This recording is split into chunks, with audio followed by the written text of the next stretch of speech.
Have you ever wondered, how could I just clone myself or duplicate my time or anything to just have a little bit more time and a little bit more freedom inside of your day? If that's ever been a question that you've asked yourself, you're not going to want to miss today's topic.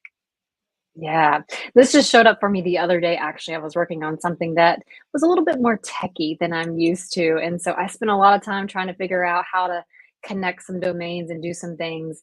And I was like, okay, I'm spending way too much time on this. Like, I need some support. I'm going to phone a friend, AKA Fiverr, which is a platform you can use to connect with people. And, I found the right person. They got the job done in 5 minutes, and it literally cost like $30. Maybe it was 10 minutes. But that's what we're going to talk about today is like, how can we make sure that we're spending our time in the most efficient places that are not only setting us up for success, but our companies up for success as well? Yes, I love that you mentioned that story, Jen. Honestly, it makes me think about like how many times have you ever driven home from work and you don't even remember driving? Like I think there's so many times that we just get on autopilot inside of our lives, where we're like, okay, we'll just do this, and you just don't even realize like driving home that you even how you got there, but you arrive.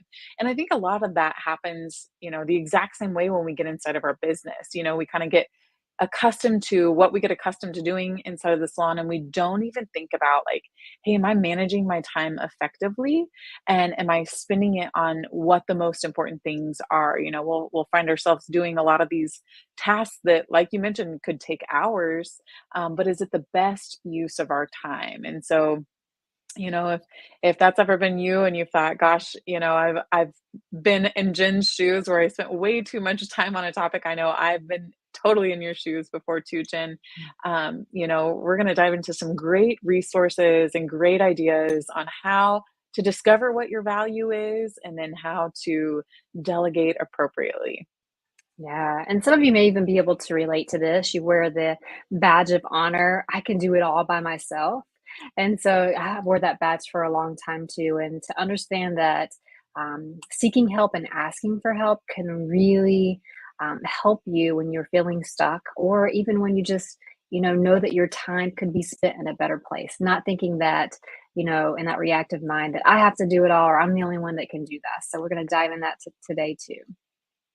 Yes. And so first, before we dive into that, let's talk about like how could you figure out what your hourly wage is, because I think a lot of times what we don't realize is like, hey, one of the quickest ways to get to grow a company that you can, employ amazing people and provide great careers for is to just honestly get really crystal clear on what your take home pay is and what your hourly wage is. I think sometimes as salon owners, we work a lot of hours, especially in the beginning. I know this was my story once upon a time, like, hey, let's work a million hours a week, and you figure it out and you're like, wow, I'm making less than minimum wage. This is great. What did I sign up for?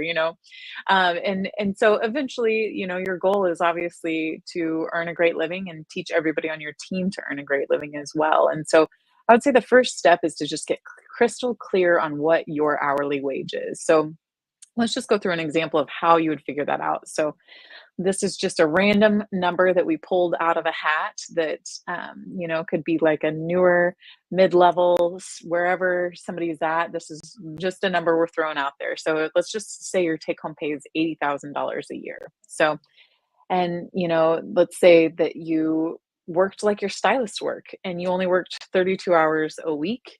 So if you take that 80,000 times that 32 hours a week, and then you divide it by 52 weeks in a year, that equals 1,664 hours.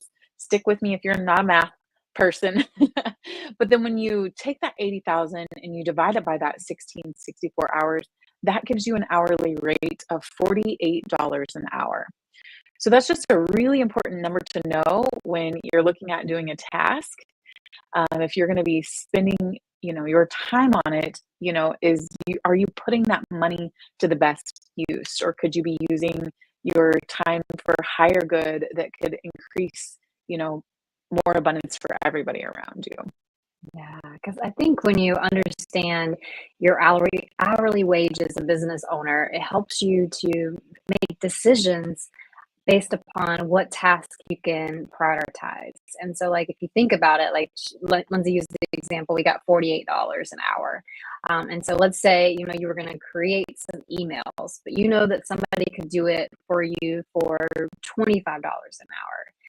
And so, why spend your time creating emails or crafting emails? This is just an example, by the way, when your hourly rate is equal to $48 an hour, where you could really be spending that time being more of that visionary or doing things that move the company forward. And so, without you knowing your true hourly wage, it's hard for you to create that game plan of what exactly you should be implementing or carrying forth yourself.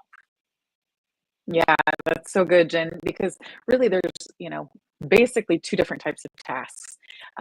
Something that really has that high value to it and something that's, a lower value. It's still super important. It doesn't mean it's not an important task to be done. It just means, you're able to find another person to do it. So let's just say some examples of some lower value tasks would be, you know, cleaning. It's important. We know that this is like one of the most important things. Like everybody has value on the team. I feel like value is maybe not the best word to use, but it's important. But if you spend your time cleaning and nobody is working on the marketing or the strategic planning of the company, like nobody's going to step into that role.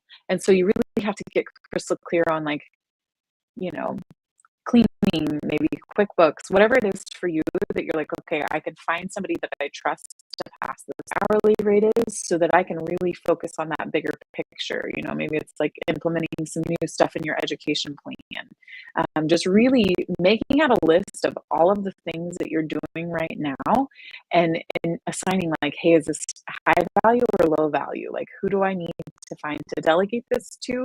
Or who can I find that this is, maybe a superpower of theirs so that it can be done even better, and I think just removing your guilt as a salon owner, I think that can be a thing that keeps people stuck, is that they just feel guilty passing it on to somebody else, but knowing, hey, I'm serving the higher good by not doing all the cleaning and not doing all the admin work and all of that, then everybody wins in that situation. I love that. And if you're thinking, "Oh, okay, this is cool, Lindsay and Jen and all, but like I'm nowhere near that $48 an hour or $100 an hour." Like Lindsay said earlier, like I've been there, like I'm making below minimum wage. I'm actually working for free. And so if you're in that space too, just to know like this is a huge opportunity. When you know that number, then you can create a plan to do something about it. So maybe it's that your pricing needs to be right size. Maybe it's that, your career path needs some adjustments. Maybe it's that you're ordering too much inventory or your cost of goods is not 60% or below of your total sales. So just know that like the reason we want to share this, even if you're not to the hourly wage that you desire, there's just some opportunities to look at so that you can create that hourly wage that you desire. So good, and I think those tools of time blocking and prioritizing what matters and setting those clear boundaries is, and so really taking that time to go through that list of, hey, what can I pass on? What should I keep? What's going to take us to that next level? And then deciding like, hey, who do I need to meet next? Because like Jen mentioned, Fiverr is an amazing resource. Onlinejobs.ph is wonderful if you want to hire a virtual assistant. There's lots of, US based virtual assistant things as well. It just depends on what stage, what your budget allows, because that's going to make the highest impact. We're when depending upon the stage of business you're in, your profitability is at different levels. And so knowing, hey, what's the right amount to bring somebody on for, what all can I delegate, and what's going to serve everybody to their highest good.